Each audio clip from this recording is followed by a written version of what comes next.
கர்த்தர் நல்லவர், கர்த்தர் நல்லவர், கர்த்தர் நல்லவர். Praise the Lord. கர்த்தர் நல்லவர். அவருடைய கிருபை நாம் யாவரோடும் கூட இந்த நாளிலே இருப்பதாக.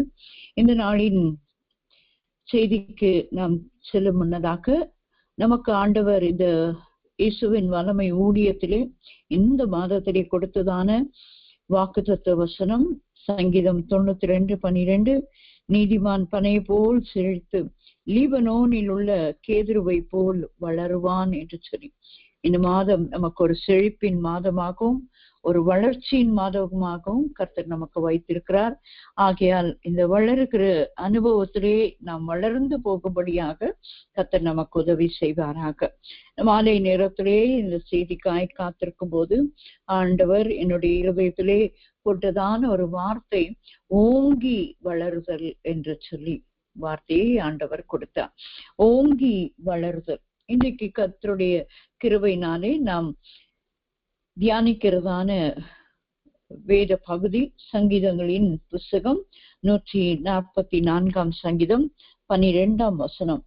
சங்கீதம் 144:12.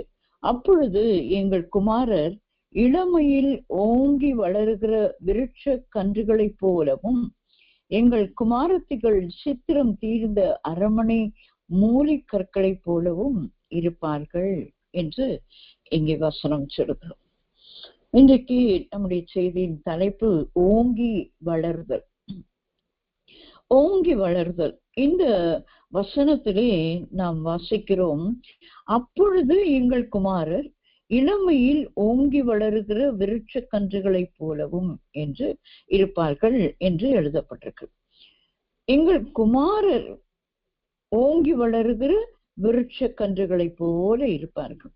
அப்படியானால் எங்கள் குமாரர் ஓங்கி வளர வேண்டுமானால் நம்முடைய பிள்ளைகள், இங்கே குமாரர் குமாரத்திகளுக்கு வெவ்வேறு காரியங்கள் கொடுக்கப்பட்டிருந்தாலும் நம்முடைய பிள்ளைகள் எல்லாருமே நம் 128 சங்கீதத்திலே வாசிக்கிறவனமாய், கர்த்தருக்கு பயப்படுகிற மனுஷன் எவனோ அவன் பாக்கியவான், உன் கைகளின் பிரயாசத்தை நீ சாப்பிடுவாய், உனக்கு பாக்கியமும் நன்மையும் உண்டாயிருக்கும், உன் மனைவி உன் வீட்டோரங்களில் கனிதரும் திராட்சை கொடியை போல் இருப்பான், உன் பிள்ளைகள் உன் பந்தியை சுற்றிலும் ஒலிவமர கன்றுகளை போல. அப்போ ஆண்டவர் கர்த்தருக்கு பயப்படுகிற ஒரு மனுஷனோ மனுஷையோ அவர்களுடைய பிள்ளைகளை கர்த்தர் ஆசீர்வதிக்கிறார் அவர்கள் நிமித்தமா. ஆகியால் தான் இங்கே ஒரு வார்த்தை போடப்பட்டிருக்கிறது அந்த 12 வசனத்திலே, அப்பொழுது என்று சொல்லி.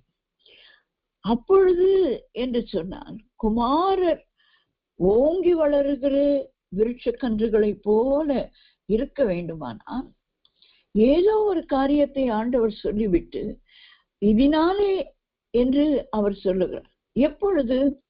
அப்பொழுது. அந்த எப்பொழுது என்ற ஒரு கேள்வியை கேட்கும் போது அதுக்கு முந்தின வசனத்தை நாம் வாசிக்க வேண்டும். 11 வசனம் சொல்லுகிறது, மாயையை பேசும் வாயும் கள்ளத்தனமான வலது கையும் உடைய அந்நிய புத்திரரின் கைக்கு என்னை விலக்கி தப்புவியும், அப்பொழுது எங்கள் குமாரர் இளமையில் ஓங்கி வளருகிற விருட்ச கன்றுகளை போல இருப்பார்கள். எப்பொழுது நம்முடைய பிள்ளைகள் நம்முடைய சந்ததியார் ஓங்கி வளருவார்கள் என்று சொன்னால், நம்மிடத்திலிருந்து மாயான பேசும் வாயும் கள்ளத்தனமான வலது கையும் உடைய அந்நிய புத்திரரின் கையிலிருந்து நாம் விலகி தப்புவிக்கப்பட வேண்டும். இது இந்த சங்கீதக்காரன் செவமாய் சொல்லுகிறதை நாம் பார்க்கிறோம். இது தாவீதின் சங்கீதம் தான். அவன் ஜெபிக்கிறது, நீரே எனக்கு அந்த கிருபையை தாரும், நீரே என்னை இந்த அந்நிய புத்திரரின் கைக்கு தப்புவியும் என்று ஜெபிக்கிறான். அப்பொழுதுதான் எங்கள் குமாரர் ஓங்கி வளருவார்கள்.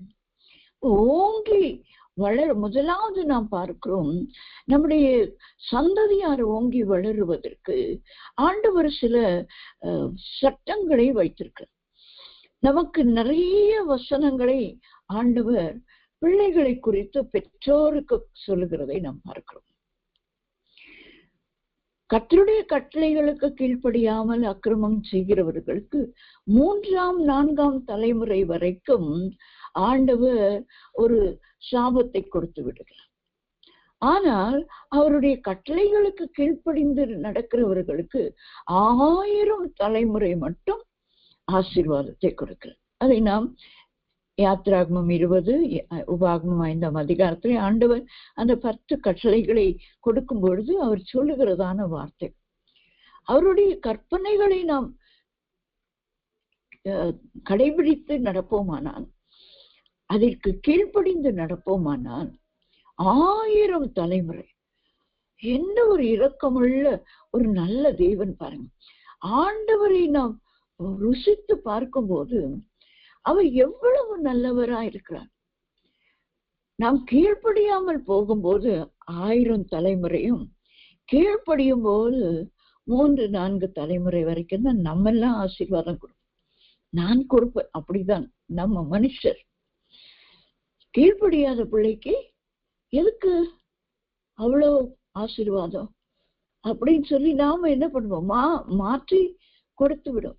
ஆனால் ஆண்டவர் செய்கிற ஒரு காரியம் பாருங்க, கீழ்ப்படியாதவர்களை பெரிய தண்டனையிலே தண்டித்து 1000 தலைமுறை வரைக்கும் கஷ்டப்படுங்க என்று சொல்லாம, கீழ்ப்படியாதவர்களுக்கு ஒரு 3-4 தலைமுறை அவ்வளவுதான் அவங்களால தாங்க முடியும் என்று சொல்லி அவ்வளவு தூரம்தான் ஒரு தண்டனையை கொடுத்து விட்டு, கீழ்ப்படுகிறவர்களுக்கோ 1000 தலைமுறைக்கு ஆசீர்வாதம்.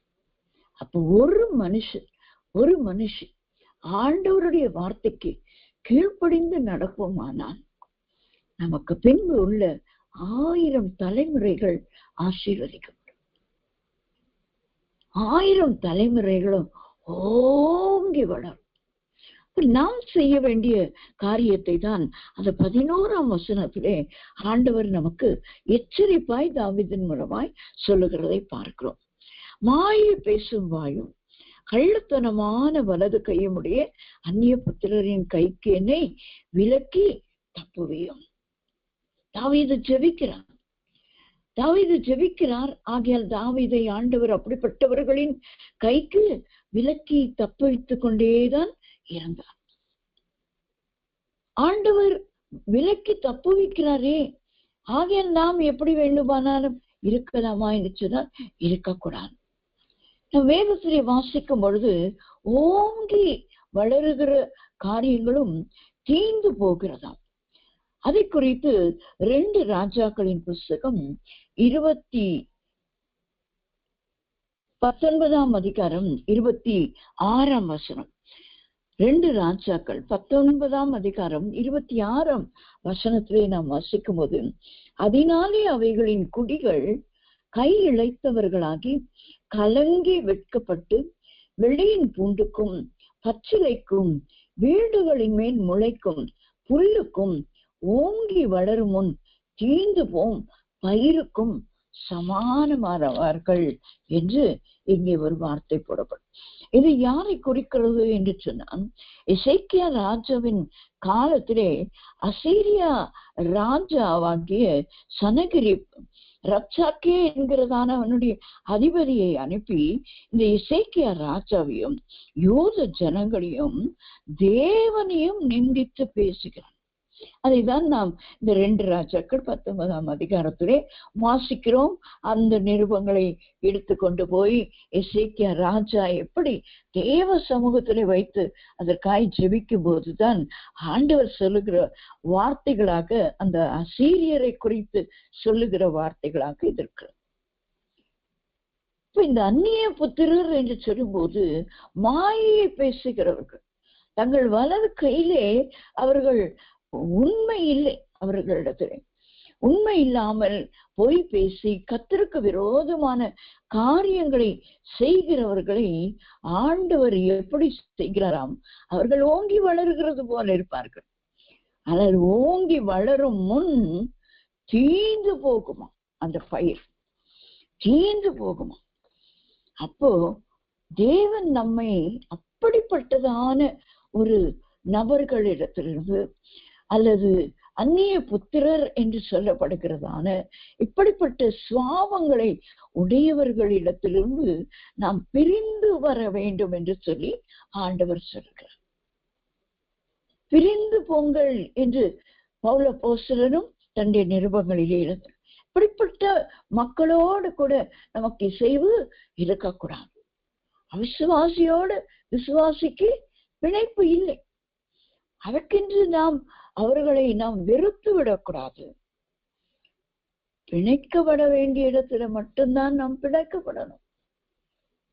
அவர்களுடைய அந்தரங்க காரியங்களிலும் அநியாயங்களிலும் அசுத்தங்களிலும் விக்கிரக ஆராதனைகளிலும் நாம் கலந்து கொள்ளக்கூடாது.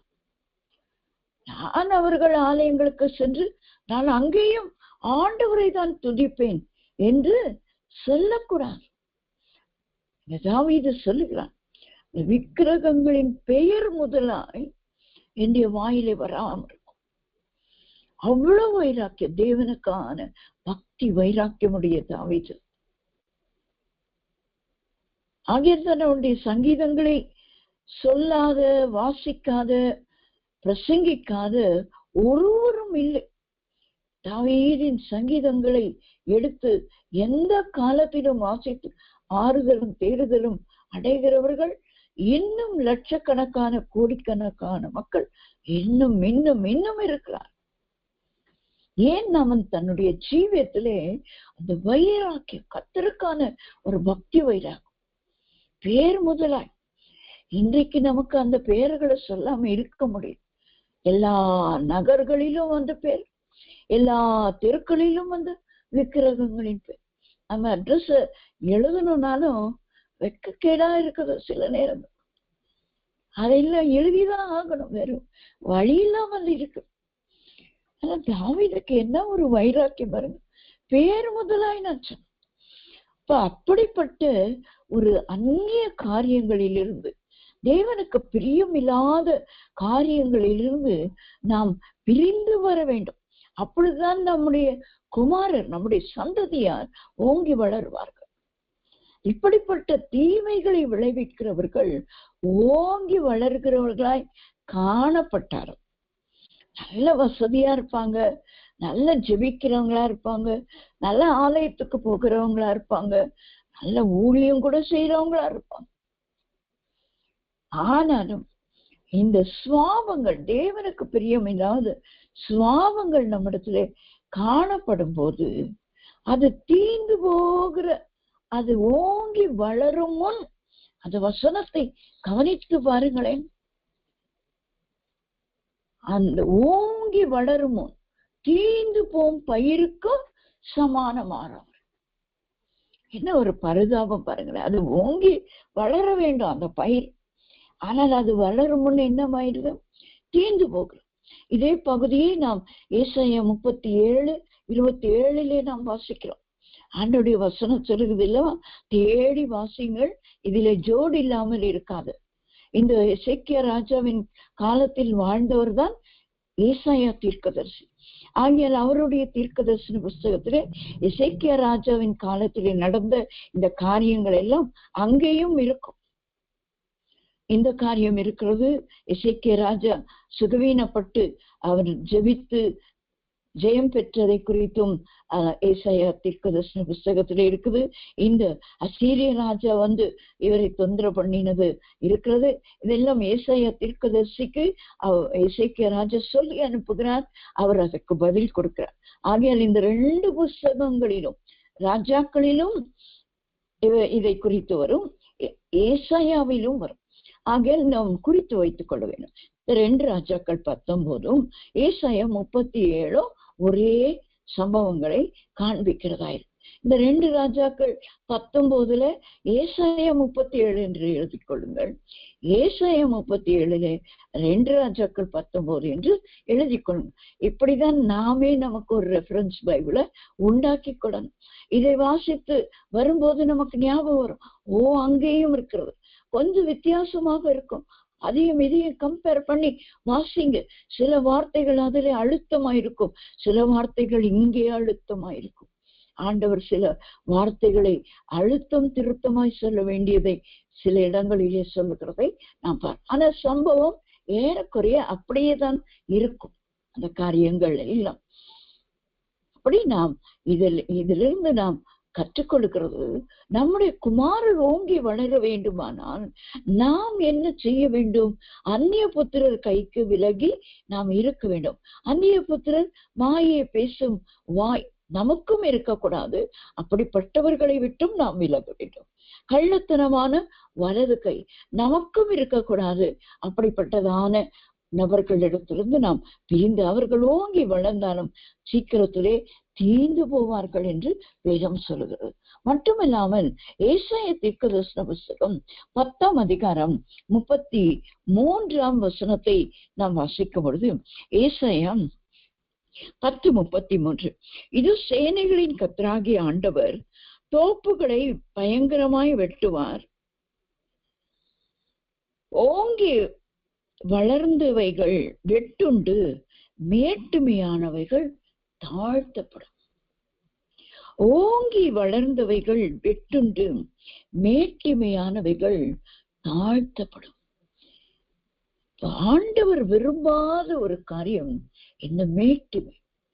பெருமை உள்ளவனுக்கு தேவன் என்ன செய்கிறாராம்? எதிர்த்து நிற்கிறார். பிசாசு இல்ல அவர்களுக்கு எதிராளி, கர்த்தரே எதிராளி. ஐயோ, கர்த்தரே எதிராளியாய் நமக்கு மாறுவாரா? ஆனால் நமக்கு யாருங்க நம்ம பட்சத்தில் இருக்க முடியும்? கர்த்தரின் பட்சத்தில் இருந்தால் நமக்கு விரோதமாய் ஒருவரும் எழும்ப முடியாது. கர்த்தரின் பட்சத்தில். கடந்த நாட்களிலே இந்த ECI சபை ஒன்றை குரோம்பெட்டிலே இடிக்கும்படியாக கோர்ட் உத்தரவு கொடுத்தது என்று ஒரே நாளிலே அங்கு வந்து இடிக்கும்படியாக நின்ற ஒரு சம்பவமும், அதற்கு எதிராக தேவ ஜனங்களும் புறஜாதிகளும் இன்னும் தலைவர்களும் நிறைய பேர் அதிலே நின்று இதை இடிக்க கூடாது என்று சொல்லி அங்கே தடை செய்த ஒரு காரியத்தை குறித்து நாம் பார்த்திருப்போம் செய்திகளிலே. அதிலே அந்த பிஷப் அம்மா, முன்பிருந்த எஸ்.எஸ். ஐயாவுடைய மகள், அவர்கள் தான் இப்பொழுது ECI சபையின் பிஷப்பாக இருக்கிறார். அவர்கள் ஒரு சின்ன ஒரு காரியத்தை சொல்லுகிறார்கள். எத்தனையோ லட்சம், 8 லட்சமோ ஏதோ சொல்லுகிறார்கள், சரியா என் மனதிலே பதியவில்லை. அவ்வளவு லட்சக்கணக்கான கோர்ட்டின் தீர்ப்புகள் இன்னும் நிறைவேற்றப்படாமல் இருக்கிறது.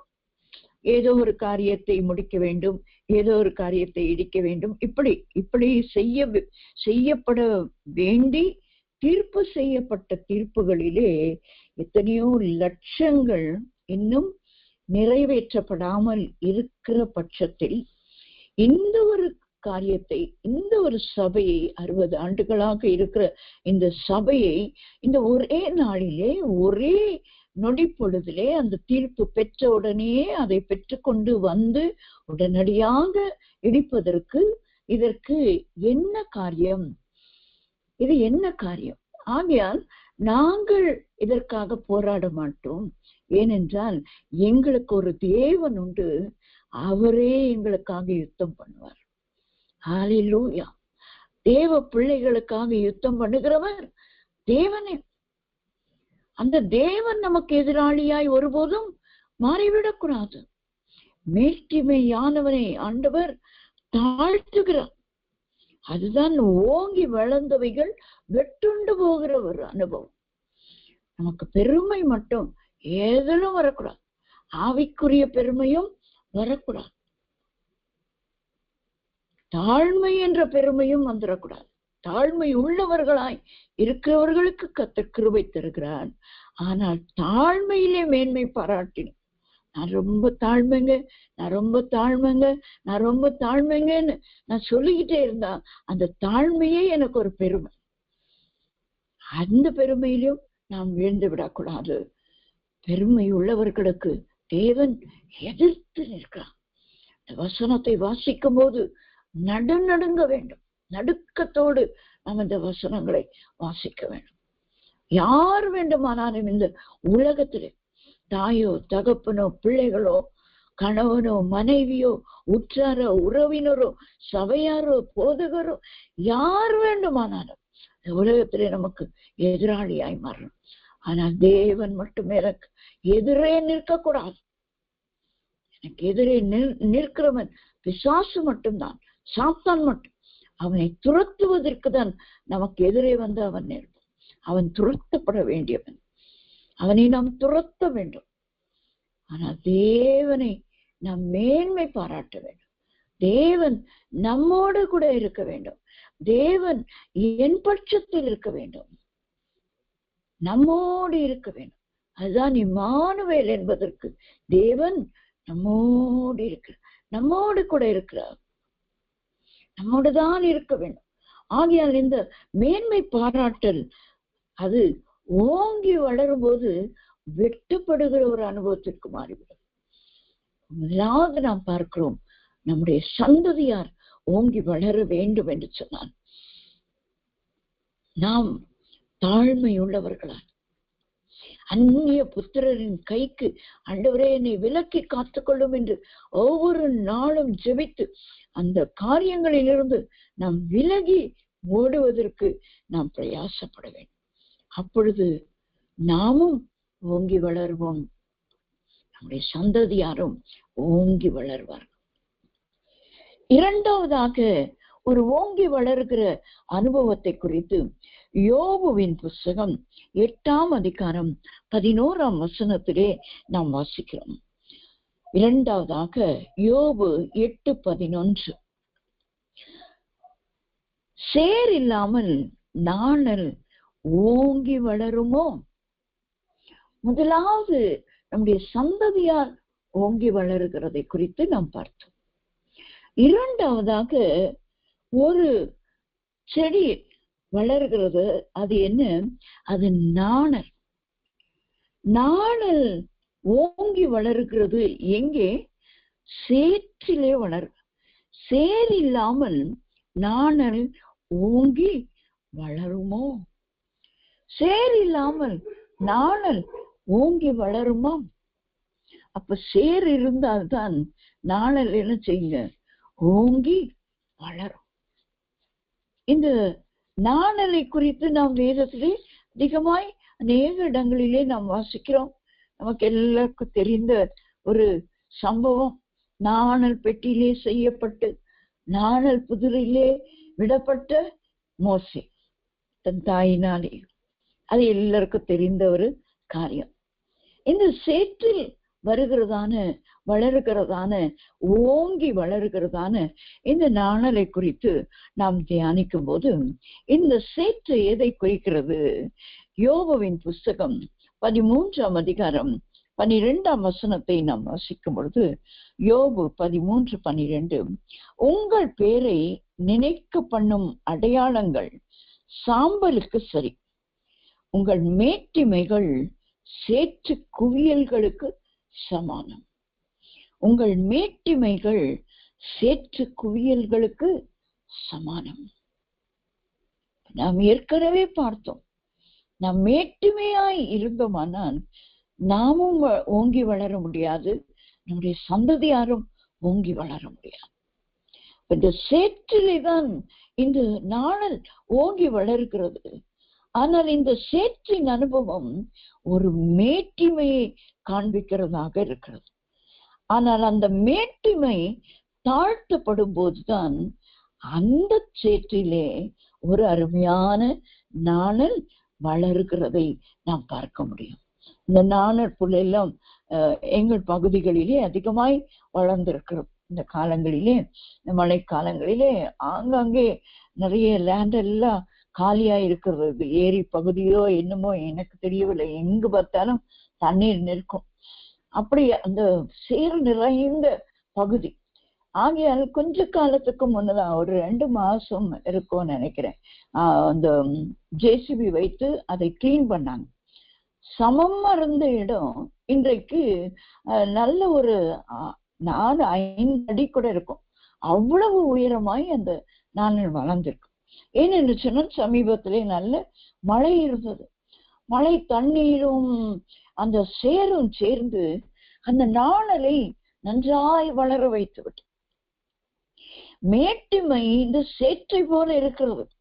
ஆனால் அது அமிழ்த்தப்படும் போது, அது தண்ணீர் அதன் மேலே வந்து மூழ்கி விடும் போது, இந்த நாணல் என்ன செய்கிறது?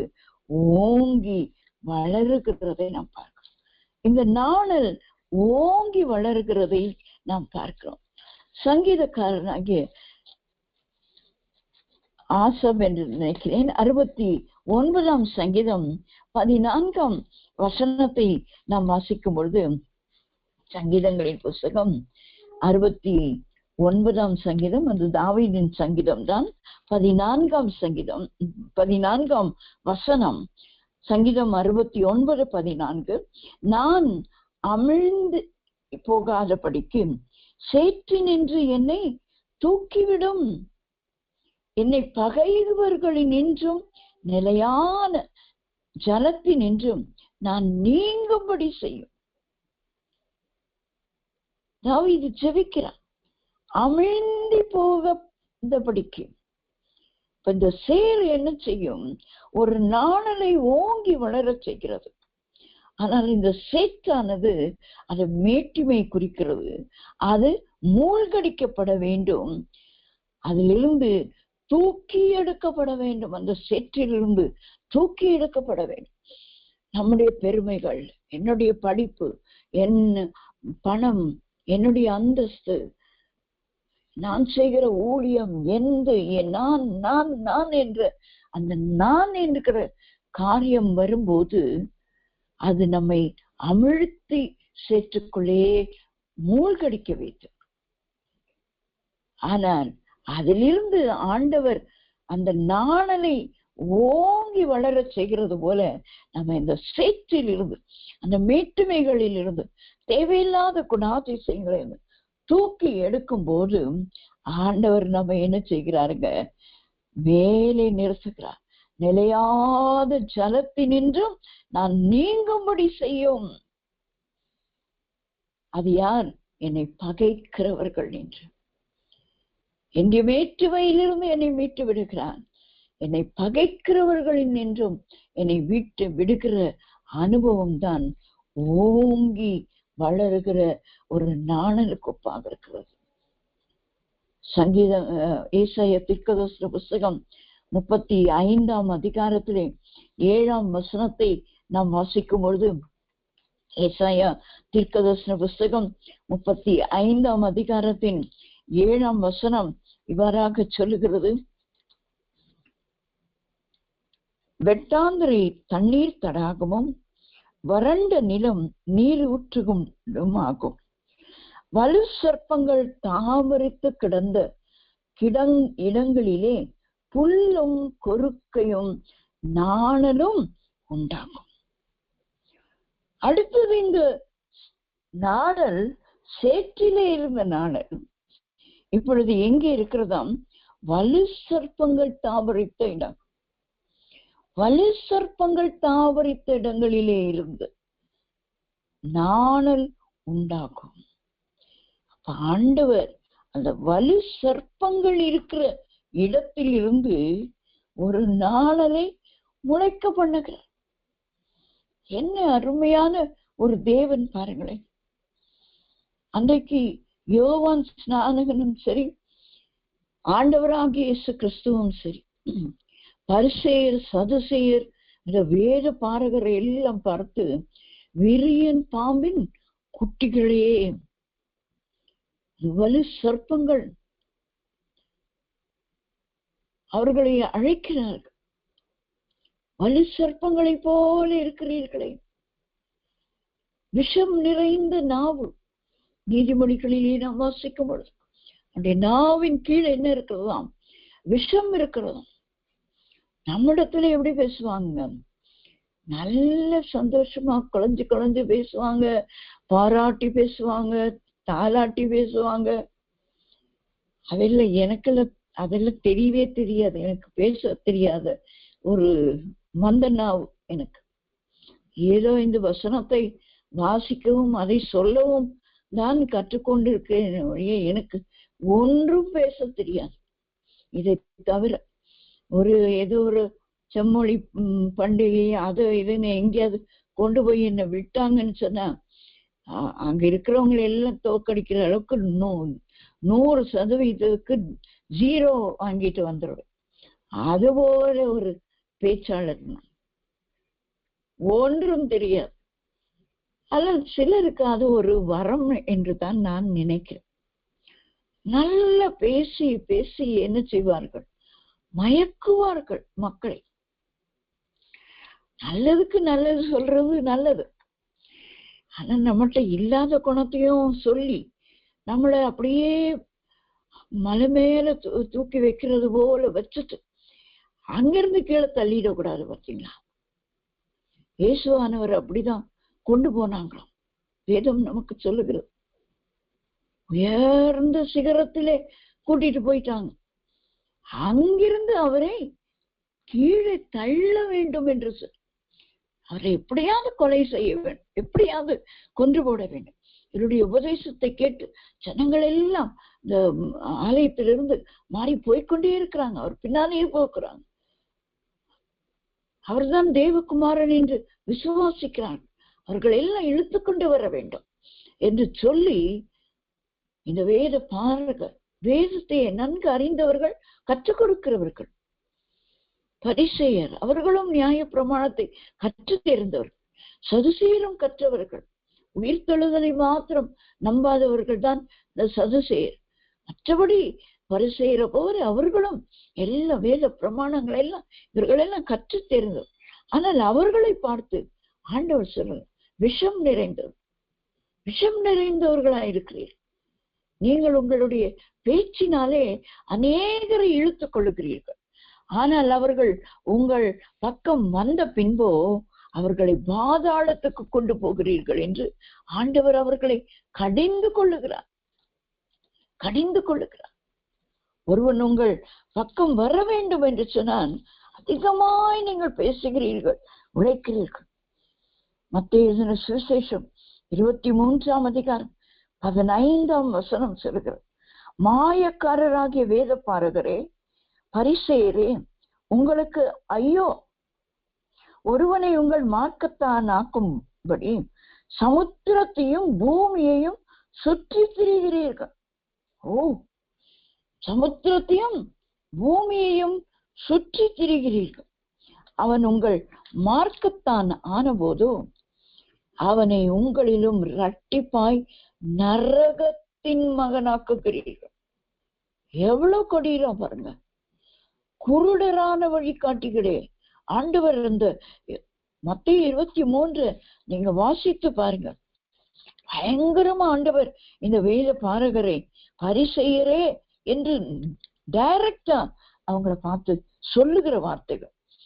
அதே 23ஆம் அதிகாரம் மத்தேயு 33ஆம் வசனத்திலே நாம் வாசிக்கும் பொழுது, சர்ப்பங்களே, விரியன் பாம்பு குட்டிகளே, நரகாக்கினைக்கு எப்படி தப்பித்துக் கொள்வீர்கள்? எவ்வளவு பயங்கரமான வார்த்தைகள் பாருங்க. அந்த வலு சர்ப்பங்களின் இடத்திலிருந்து நாம் தப்புவிக்கப்படும் போது நாம் ஓங்கி வளர்கிற நாணலை போல மாறும். இந்த வலு சர்ப்பங்கள் எதை குறிக்கிறது?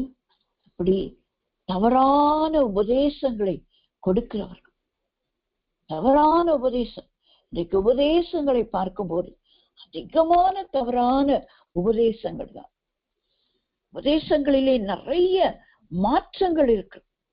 இன்றைக்கும் நான் போகிறதான ஆலயத்திலும் அந்த போதகரும் அதை சொல்லிக் கொண்டிருக்கு. அதனாலே சபையாரே, நீங்க இந்த யூடியூபை பார்த்து அதில் உள்ள காரியங்களை கற்றுக்கொண்டு நீங்க தவறி போய்விடாதீர்கள். அநேகர் உங்களை வஞ்சிக்கும்படியாக ஆண்டவர் வானத்திலிருந்து பெய்கிற ஒரு மழைக்கு, பனிக்கு ஒப்பாக உபதேசத்தை அந்த உபாகமம் 32ஆம் அதிகாரத்திலே சொல்லுகிறார். பரலோகத்திலிருந்து வர வேண்டும் உபதேசம். அது வேதத்தின் அடிப்படையிலே உள்ள ஆழத்திலிருந்து. ஒரு போதகர் ஃபுல் மெசேஜ் 1 மணி நேரம் கொடுக்கிறாருன்னு சொன்னா அதுல ஒரு பிட்டு மட்டும் எடுத்து அதை போட்டு என்ன சொல்றாங்க, இந்த போதகர் பெரிய போதகரா இருப்பார், அவர் உபதேசத்திலே சரியா இருக்கிறார், அவர் பேசுகிறதை கேளுங்களேன் என்று சொல்லி அந்த ஒரு உபதேசத்தை அதை தவறாய் கிரகிக்கத்தக்கதாக ஜனங்களுக்கு அதை காண்பித்து கொடுக்கிறார். அவர் சொன்ன கான்டெக்ஸ்ட் என்ன, அதை எந்த பகுதியில எதற்காக அந்த வார்த்தையை உபயோகப்படுத்தினார் என்பதை எல்லாம் அந்த பக்கத்துல முன்னாலே அடுத்த சென்டென்ஸ் எல்லாம் விட்டுட்டு இதை ஒன்று மாத்திரம் சுழித்து அதை எடுத்து யூடியூப்ல போடுவாங்க. யார் வேண்டுமானாலும் எதை வேண்டுமானாலும் வெட்டி வெட்டி எடுத்து போடலாம் என்ற ஒரு காரியம் இப்பொழுது இருக்கு. ஆகிய இந்த கடைசி காலத்திலே வாழ்கிற நமக்கு உபதேசம் என்பது மிக அவசியமானது. ஆண்டவராக இயேசு கிறிஸ்து சொன்னார், வேதபாரகர் பரிசேயரின் புளித்த மாவை குறித்து எச்சரிக்கையாயிருங்கள், அது அவர்களுடைய உபதேசம் என்று சொன்னார். சீஷர்கள் நினைத்தார்கள், ஆண்டவர் அப்பத்தை குறித்து பேசுகிறார் போல, நாம அப்பம் கொண்டு வர மறந்து விட்டோமே, அதனாலே சொல்லுகிறாரோ என்று. ஆனால் ஆண்டவர் சொல்லுகிறார், அப்பத்தை குறித்து அல்ல, அவர்களுடைய உபதேசத்தை குறித்தே. மத்தேயு 16:12 அப்பொழுது அவர் அப்பத்தின் புளித்த மாவை குறித்து எச்சரிக்கையா இருக்க வேண்டும் என்று சொல்லாமல் பரிசேயர் சதுசேயர் என்பவர்களின் உபதேசத்தை குறித்தே அப்படி சொன்னார் என்று அறிந்து கொண்டார்.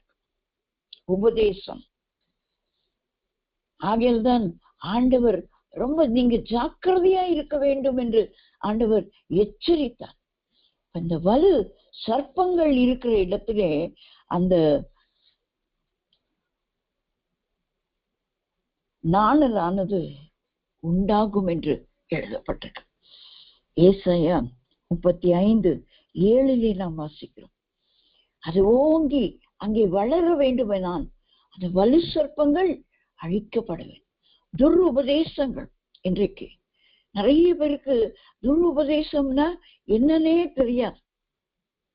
எங்க குரூப்ல உள்ள தாயாரும் கூட அன்னைக்கு ஒரு 7th டே அட்வென்டிஸ்ட் மன்னிக்க வேண்டும், அந்த ஜெகோவாஸ் விட்னஸஸ் ஏகோவாவின் சாட்சிகள் பல ஆண்டுகளாக இருக்கிறார்கள். அவர்களும் தங்களை ஊழியக்காரர்கள் என்று சொல்லிக் கொள்கிறார். ஆனால் துருபதேசம், பிதாவாகிய தேவன் தான் பிதா, அவரை தான் அப்பா என்று கூப்பிடணும். ஏசப்பா எப்படி உங்களுக்கு ஏசப்பான்னு ஆனாரு? அவர் அப்பா கிடையாது, அவர் மெசஞ்சர், அவர் சுவிசேஷத்தை அறிவிக்கத்தான் வந்தவர், அவர் ஒரு தீர்க்கதரிசி தான் என்று, அவர் ஒரு மனுஷன் தான் என்று நிரூபிக்கிறார்கள். இயேசுவானவர் 100% மனுஷன், 100% தேவன். அவர் 100% தேவன் என்பதற்கு அவருடைய பிறப்பு, அவருடைய வளர்ப்பு, அவருடைய எல்லாம் காண்பிக்கிறதை நாம் பார்க்கிறோம். உயிர் தெழுதல், அவருடைய காரியங்களை நாம் காண முடியும். அப்படியானால் இந்த ஓங்கி வளர்கிற ஒரு நாணலை போல் இருக்க வேண்டுமானால் இந்த உபதேசத்தில் நாம் ஜாக்கிரதை உள்ளவர்களாக நாம் இருக்க வேண்டும். உபதேசம் காற்றினால் அசையும் நாணல் என்று மத்தேயு 11:7 நாம் வாசிக்கிறோம். காற்றினால் நாணல் அசைகிறது போல நாம் என்ன செய்யக்கூடாதுங்க, உபதேசம் மாற மாற மாற நம்ம அசைந்து போய் விடக்கூடாது. அருமையான தாமஸ் ராஜ் ஐயா அவர்கள் ஒரு தடவை ஒரு ஊழியக்காரர் வந்து என்னிடத்துல ஆளே இல்லை என்னுடைய சபையில, அதனால போய் நான் ஒரு ஊழியக்காரர் இடத்துல கேட்கும் போது அவரு இடுப்பு ஆட்டு, முன்னால ஆட்டு, பின்னால் ஆட்டு, சைட்ல ஆட்டு, அப்போ உனக்கு அது அசைக்கிறது, ஆட்டுன்னு ஆட்டிட்டு ஆட்டம் போட்டா ஜனங்க வருவாங்கன்னு. அது மாதிரி நான் செய்து என் சபைக்கு ஆட்கள் வர ஆரம்பித்தார்கள் என்று சொன்னார். என்ன வெட்கக்கேடு! இன்றைக்கு ஆட்டம் பாட்டம் தான் இதுக்கு சபைக்குள்ளே நுழைந்திருக்கு. தாவீது பாடினான் ஆடினான் என்று ஆடிக்கொண்டிருக்கிறான். ஆனால் உபதேசம் எங்கே? செய்தி கொடுப்பதற்கு 1/4 மணி நேரம், 2 மணி நேர ஆராதனைகள், 1.5 மணி நேரம் கூட ஆராதிக்கிறது தவறல்ல. ஆனால் உபதேசம், சபைக்கு சாப்பாடு எங்கே? புல்லுள்ள இடங்களில் மேய்க்கிறவர் நம்முடைய நல்ல மேய்ப்பன். அந்த புல்லுள்ள இடம் எங்கே? இன்றைக்கு இல்லை. நம்ம உபதேசத்துல ஜாக்கிரதை உள்ளவர்களாய் நாம் இருந்தோமானால் மட்டுமே தான் நாம் ஓங்கி வளருகிற ஒரு நாணலை போல இருப்போம். மூன்றாவதாக நாம் பார்க்கும் பொழுது மார்க் எழுதின சுவிசேஷம் 4ஆம் அதிகாரம் 8ஆம் வசனத்தை நாம் வாசிக்கும் பொழுது, மார்க்கு 4:8, சில விதை நல்ல நிலத்தில் விழுந்து ஓங்கி வளருகிற பயிராகி 1 30, 1 60, 1 100 பலன் தந்தது. ஹல்லேலூயா. முதலாவது நாமும் நம்முடைய சந்ததியாரும் ஓங்கி வளர வேண்டும் என்று பார்த்தோம். இரண்டாவது ஒரு நாணல் ஓங்கி வளருகிறது என்று பார்த்தோம். அது நம்முடைய உபதேசம்.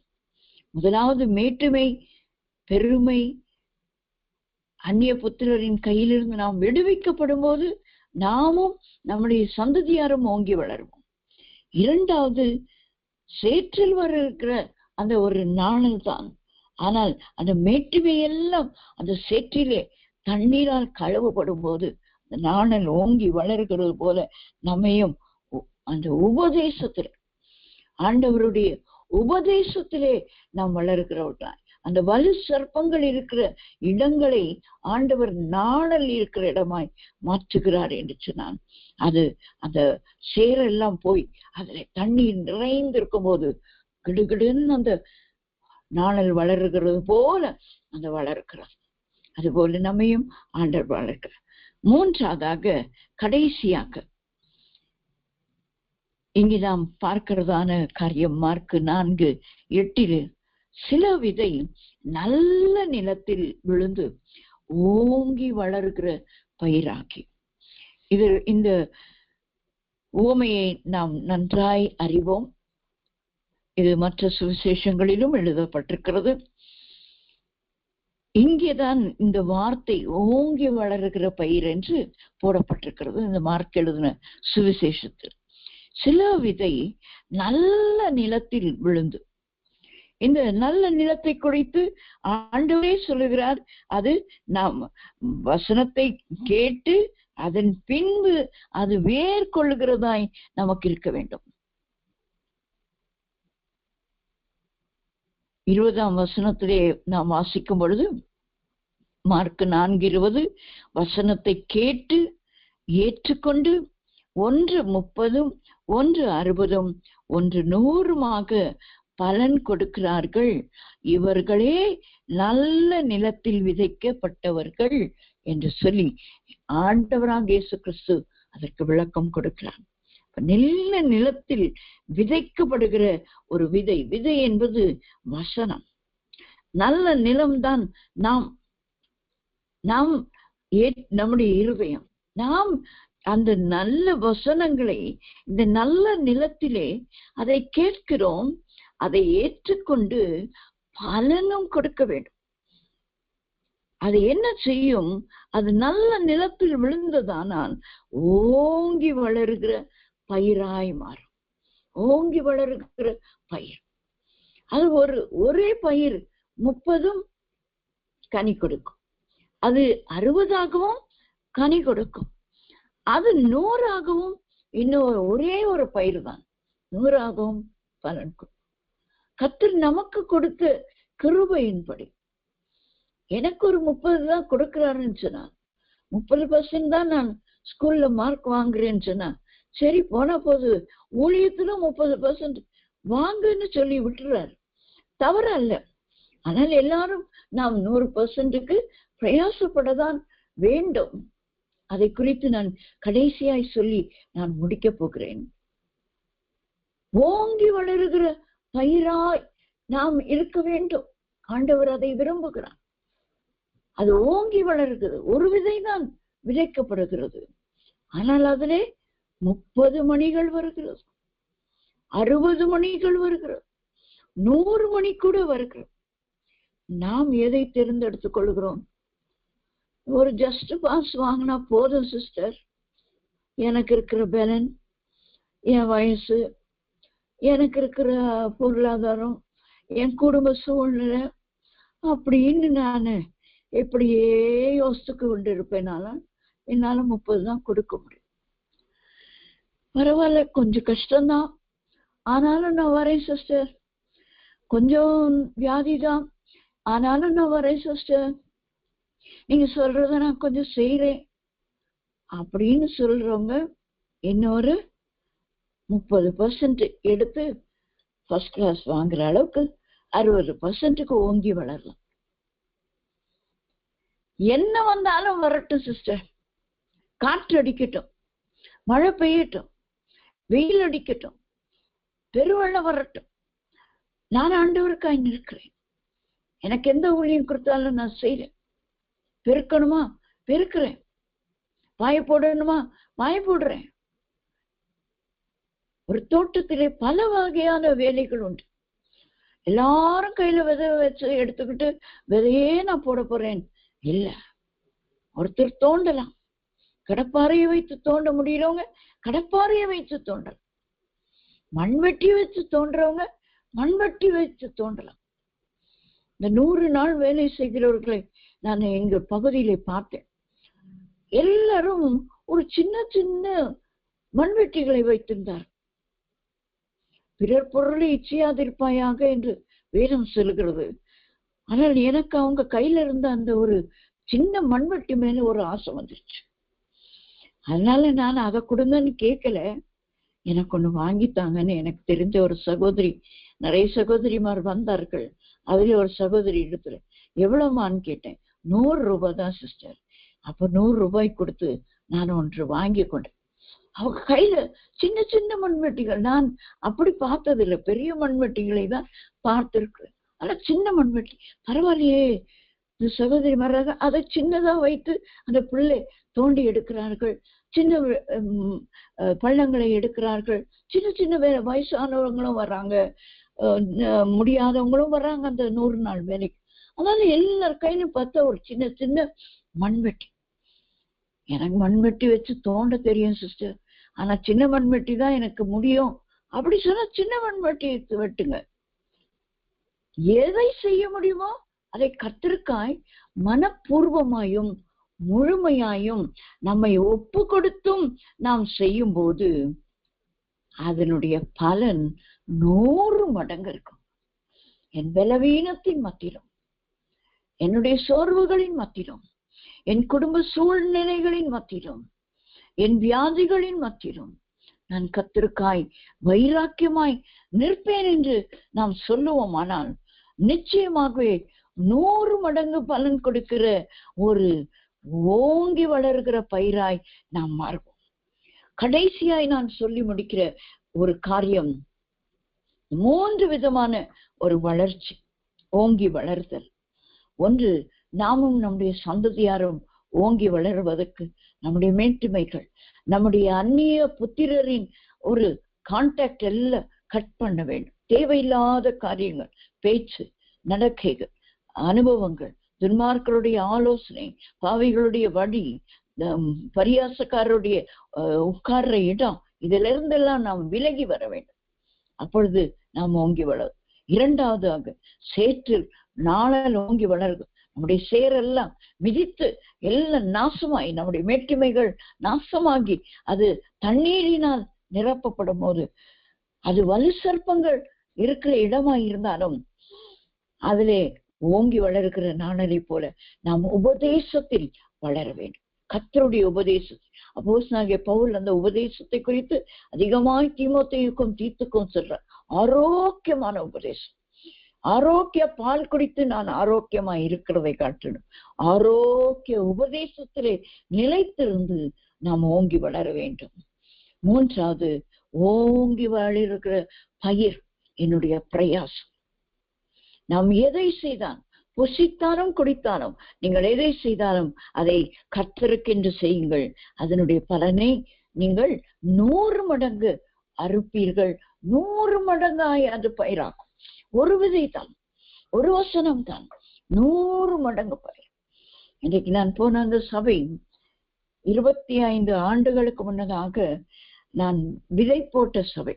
அஸ்திவாரம் போட்ட சபை. அதை இன்றைக்கு அந்த போதகர் அந்த ஜனங்கள் நடுவே சொன்னார். அவர்களுக்கும் தெரியும், அவங்க அந்த பிள்ளைகள் எல்லாம் குழந்தைகளாக இருந்த போது அவர்களுக்கு சண்டே ஸ்கூல் எடுத்து விதைத்த விதை.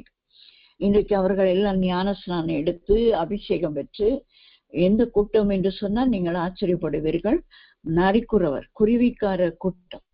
அவர்கள் மத்தியிலே அந்த ஊழியங்களை செய்து 2000 அந்த இயர் 2000 நாங்கள் ஆரம்பித்தோம். இன்றைக்கு அது ஒரு சபையாயி இன்றைக்கு அந்த போதகர் ஒரு போதகர் இடத்துல ஒப்பு கொடுத்து விட்டு வந்துட்டேன். அதுதான் எனக்கு கொடுத்த ஊழியம். ஆண்டவர் ஆரம்பித்து யார இடத்துல கொடுத்து, அவர் இன்றைக்கு ஒரு சின்ன கட்டடம் உண்டு, அதுல ஒரு 100 பேர் உட்கார முடியும். ஆனால் அவர் விசுவாசத்தோட வருகிற ஆண்டிலே இந்த இடம் பெருசாகி இதுல ஃபுல்லா இந்த பாளையத்தில் உள்ள எல்லா ஜனங்களும் வருவார்கள்.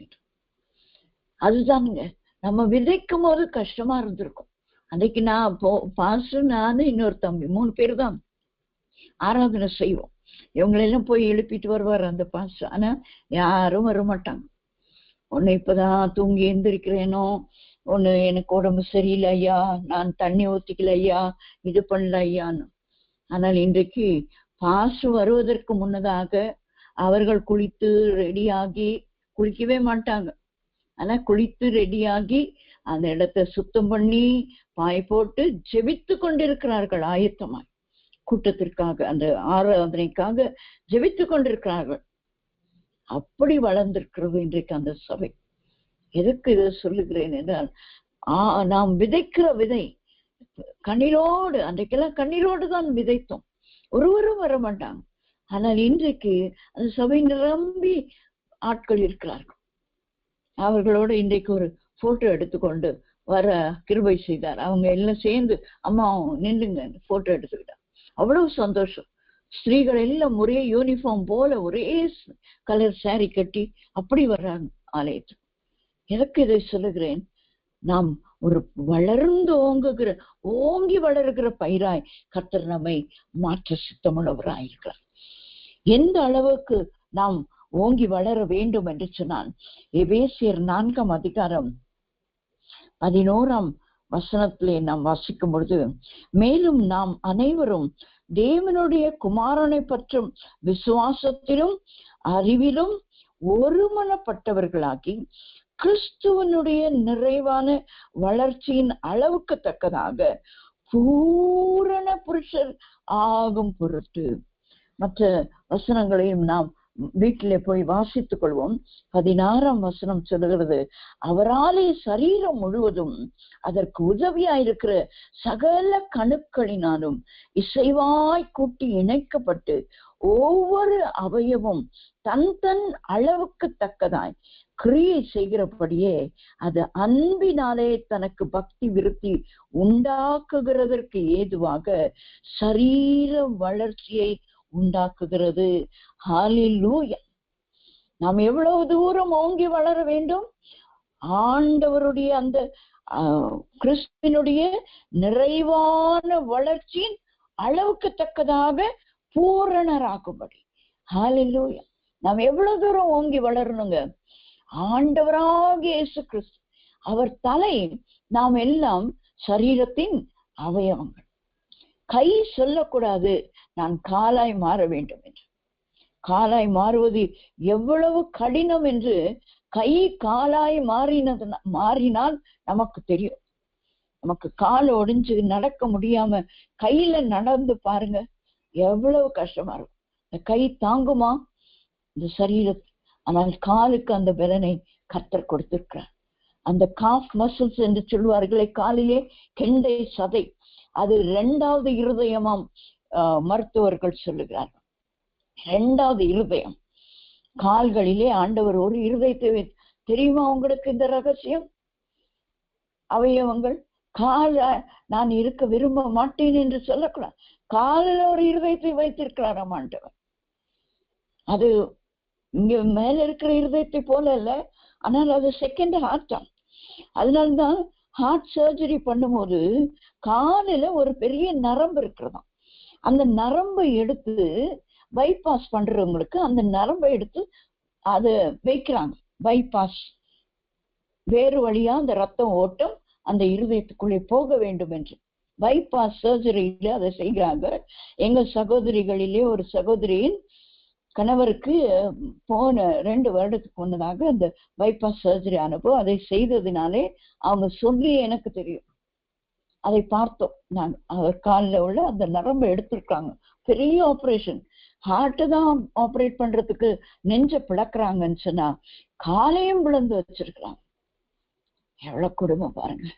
ஆனா ஏன்னா அங்க அது இருதயம் சம்பந்தப்பட்ட ஒரு காரியங்கள் நரம்பிலே கால்களிலே இருக்கிறதா. அதான் 139 சங்கீதத்திலே சங்கீதக்காரன் சொல்லுகிறான், விசித்திர வினோதமாய் கர்த்தர் என்னை உண்டாக்கி. இதை யாரும் யோசிக்கிறது இல்லை. இப்ப நீங்களும் நானும் ஒரு அவயவங்க. நீங்க ஒருவேளை கையா இருக்கலாம், நான் ஒருவேளை ஒரு எலும்பா இருக்கலாம். ஏதோ ஒரு பகுதியில இருக்கிறோம் நாம எல்லாரும். நாம் முறுமுறுக்க வேண்டாம். அவர்கள் மட்டும் கையா இருக்கிறார்களே, நான் ஏன் இருக்கக்கூடாது நினைக்க கூடாது.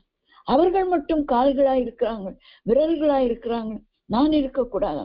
இல்லை, யார் யார் எங்கெங்கே இருக்கிறோமோ என்னென்ன காரியங்களை நமக்கு கொடுத்திருக்கா எல்லாரும் ஒருமனப்பட்டு நீங்க வீட்டிலே சென்று எபேசி 4:11-16 வரைக்கும் நீங்க வாசித்து பாருங்க. சரீரம் முழுவதும் உதவியா இருக்க சகல கணுக்களினாலும் இசைவாய் கூட்டி இணைக்கப்பட்டிருக்கும். கணுக்கள் இருக்கிறதுங்க நமக்கும், நம்ம ஒவ்வொருத்தருக்கும். நீங்களும் நானும் இணைக்கப்படுவதற்கு ஆண்டவர் ஒரு கிருபையை கொடுத்திருக்கிறார். இல்லைன்னா நம்ம இப்படி இணைஞ்சு வந்து தேவ ஊழியத்தை செய்ய முடியாது. ஒருத்தர் ஒரு காரியத்தை செய்கிறோமே, எப்படி செய்ய முடியும்? நம்மை ஆண்டவர் ஒரு கணு வைத்து இணைத்து வைத்திருக்கிறார். அதுதான் கிறிஸ்துவின் அன்பு. அந்த அளவுக்கு அவருடைய அவயவங்களாய் நாம் இருக்கத்தக்கதான அளவுக்கு தக்கதாய் நாம் கிரியை செய்ய வேண்டும். அது அன்பினாலே நமக்கு பக்தி விருத்தி. அன்புதான் ஒவ்வொருத்தருக்கும் இருக்கிற இணைப்புங்க, பிணைப்புங்க. எத்தனையோ பேர் நம்ம பார்த்ததே இல்லை. இன்னும் கூட அநேகரை நாம் ஒருவரை ஆனா சகஜமா போன்ல பேசுகிறோம். இதை செய்றீங்களா சிஸ்டர்? சகஜமா செய்யறேன் சிஸ்டர், ஒத்துக்கொள்கிறோம். ஒருவர் முகம் கூட பார்க்கல. எதுனாலுங்க? கிறிஸ்துவின் அன்பு. ஆகையால் கிறிஸ்துவின் அன்பினாலே நாம் செயல்படும் போது அவருடைய நிறைவான வளர்ச்சியின் அளவுக்கு தக்கதாய் நம்மை ஆண்டவர் பூரணப்படுத்துவார். நாம் ஓங்கி வளருவோம். ஓங்கி வளர்ந்து நான் வானத்தை எட்டுவேன் என்று லூசிபரை போல சொல்லக்கூடாது. வானத்தை எட்டத்தக்கதாக பாபேல் கோபுரத்தை நாம் மேட்டுமையாய் கட்டக்கூடாது. தாழ்மையோடு கூட ஆண்டவர் எனக்கு கொடுத்த கிருபை, ஆண்டவர் அவர்களுக்கு கொடுத்த கிருபை. அப்படி ஒருவர் அன்பினாலே இணைத்து, அதுதான் நம்மோடு இணைந்திருக்கிற அந்த கணுக்கள். ஒவ்வொரு எலும்பும் ஒரு ஜாயிண்ட்ல இணைஞ்சிருக்கும் பாருங்க. நம்முடைய சரீர அவயவங்களை நாமே கொஞ்சம் கொஞ்சம் தெரிஞ்சு வச்சுக்கணும். எல்லாம் தனித்தனியா கழட்ட முடியும். ஆனா அதெல்லாம் ஜாயின் பண்ணி ஆண்டவர் அதுல ஒரு நரம்பெல்லாம் சுத்தி வச்சு, அதுல தசைகளை சேர்த்து வச்சு, ரத்த ஓட்டங்களுக்கு நாணங்களை எல்லாம் கொடுத்து, அது மேல ஒரு தோலை போட்டு மூடி, என்ன அழகுங்க, என்ன அழகு, என்ன பிணைப்புங்க. அப்ப தேவ சபையும் அப்படித்தான். பிணைக்கப்பட்டவர்கள், இணைக்கப்பட்டவர்கள், இசைவாய். ஒரு எலும்பு உடைஞ்சு அதை ஆபரேஷன் பண்ணி மாற்றி வைக்கிறாங்க. எவ்வளவு காலங்கள் அவங்களால ஒழுங்கா இருக்க முடியுதுன்னு யோசிச்சு பாருங்க. கை வளைஞ்சு கால் வளைஞ்சு தான் இருக்கிறாங்க. ஆபரேஷன் பண்ணவங்க எல்லாம் நல்லா இருக்கிற மாதிரி தெரியல. அதனால நம்முடைய அவயவங்களை ஆண்டவர் அழகா அதை பொருத்தி வச்சிருக்கிறாரு பாருங்க. அதை சரி செய்ய டாக்டர்ஸ் அதை சரியா செய்ய முடியல பாருங்க. எவ்வளவோ படிச்சிருக்காங்க. ஏன்? அது ஆண்டவராலே தான் செய்ய முடியும். ஆண்டவர் உண்டாக்கினது. அதுபோல நாம் எல்லாரும் கர்த்தரால் உண்டாக்கப்பட்டு அந்த நிறைவான வளர்ச்சிக்கு, அவருடைய பரிபூர்ணத்திலே பங்கு பெற வேண்டும்.